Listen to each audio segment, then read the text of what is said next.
Hey guys, it's Big Lore from Kern County Foam Flingers back again. I kind of want to do, it's probably going to be a 4-part series on affordable blasters for competitive use. You don't have to have a lot of money to get into competitive blasting, I guess you could say. One of my favorite, I guess you could say, styles of gameplay is HVZ, and a lot of my blasters are between the 150 to 180 mark. I don't know what you call the 200 FPS play range. I know there's a super stock at 150. It might be ultra stock, between 150 to 200 or around 200 max cap. You guys feel free to correct me down in the comments below. But my favorite is HVZ style playing, only because it's 130 cap. 130 FPS cap, and you kind of got to be more engaged, and you actually got to go after your target.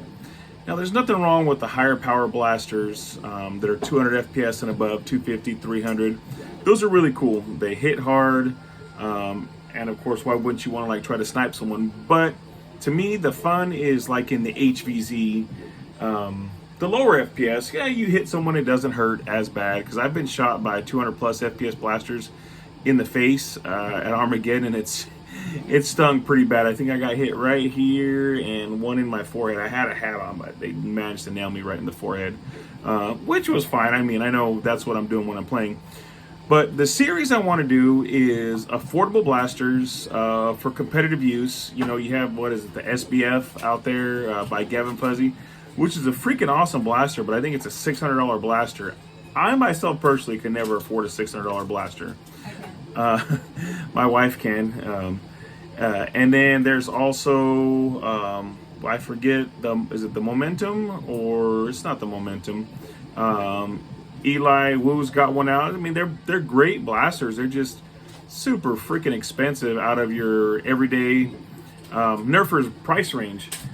So I'm going to start with probably the most expensive build I have as far as all the cool gadgets and gizmos and stuff like that, all the funny things, or the fun things it can do. And Not Nuffs just recently did a video on his Stratohawk that had like a really cool scope on it, and I think that came with a board that just made the Stratohawk do all kinds of cool things. And I have a Stratohawk here, which I got a different kit for that I'm going to use, but it was a really cool freaking kit. And this kit is made by the same company. But first, let's introduce the Regulator. So, did you like that? The Regulator. The Regulator. So anyways, this blaster stock, it sucked. The delay on this was worse than the Omnia, if you could believe that. I still love my Omnias, but it's worse than the Omnia. The cool thing about the Regulator, it was real gimmicky. It was a semi burst fire and full auto blaster. It had selectable controls on it right here, and it's on both sides, so you can select it whichever way you want. You had single, 3-round burst, and then full auto. Well, the kit that I put on here was from NFstrike. NFstrike calls it their fix-it kit, because I guess some people were trying to overvolt these, and they would burn the boards out on them. So with this kit, I went something really simple, really cheap. I went budget. I like to do everything as budget as possible, just to show you that you can actually have fun with the blaster and not spend a ton of money on them. So with this kit by NFstrike, some of the coolest features, why I like it, actually, you know what? Pull the trigger. You pull the rev trigger to turn it on. One of the cool things it has a volt gauge on it. It has an ammo counter. It has low voltage cutoff. Let's see, what else does it have? I got a list here. It's got auto power off, which is kind of cool.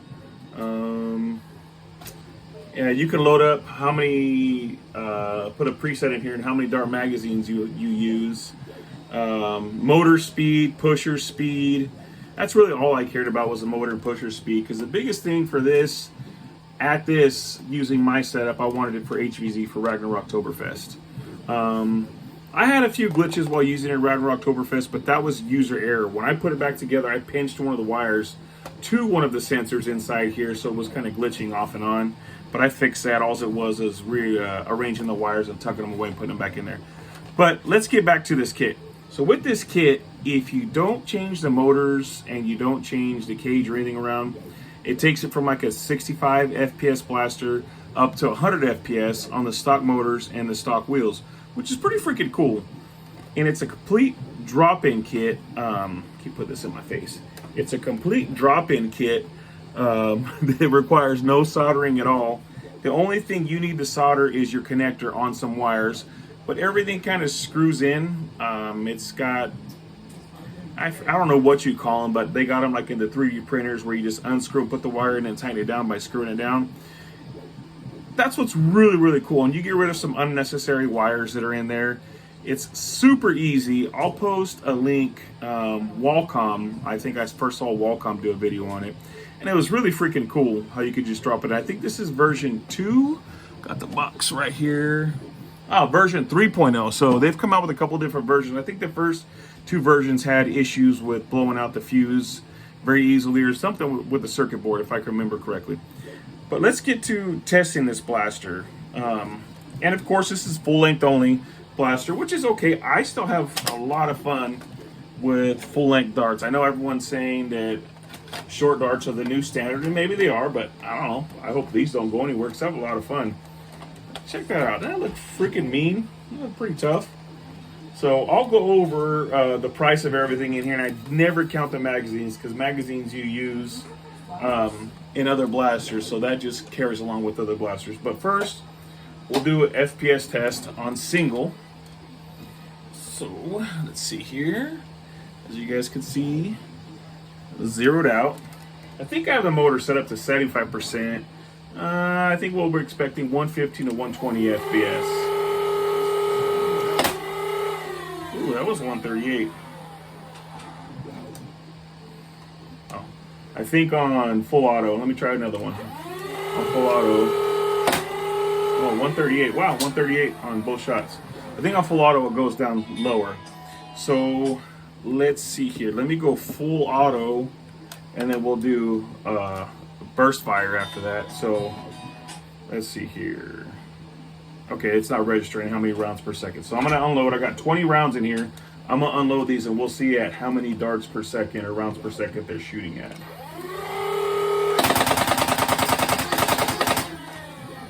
All right, we're shooting at 8 rounds a second.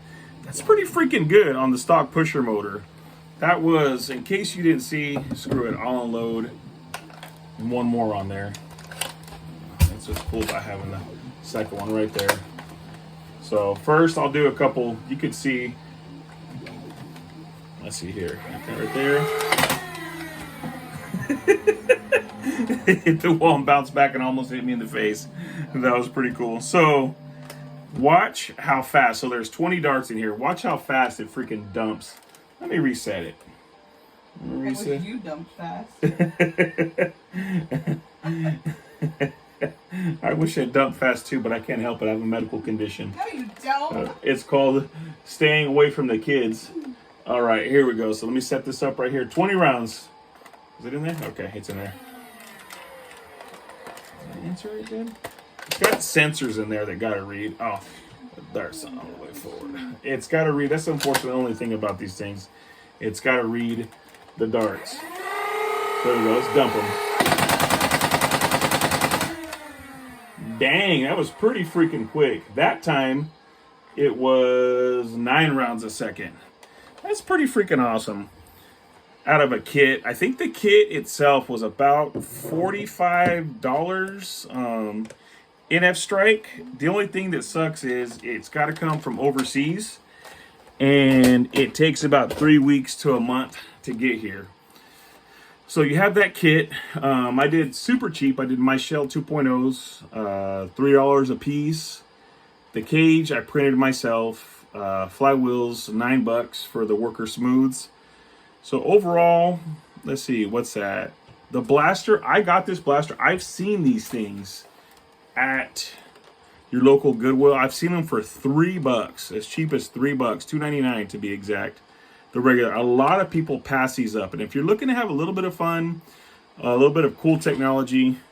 This is the kit. I'll post a link below to where to get the kit from.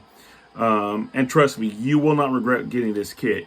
You'll see from Walcom's video how easy it is to install it. And I'm going to make a part 2 of my internals and how to install it. But if you don't want to wait for that, I'll put a link to Walcom's kit.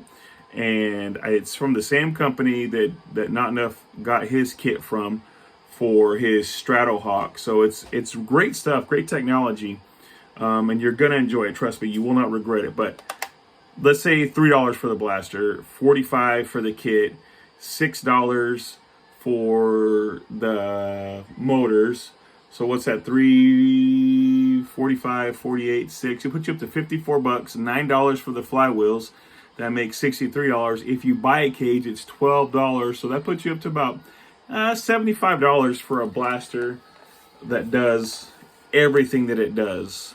Now, I'm not trying to compare this to the SBF, but it pretty much does all the same things, but with short darts. Plus, that one also hits at about, I think, 175 FPS on short darts. And that thing's got an internal bearing scar and all the other cool stuff. But this is still pretty freaking cool for budget blasting HVZ.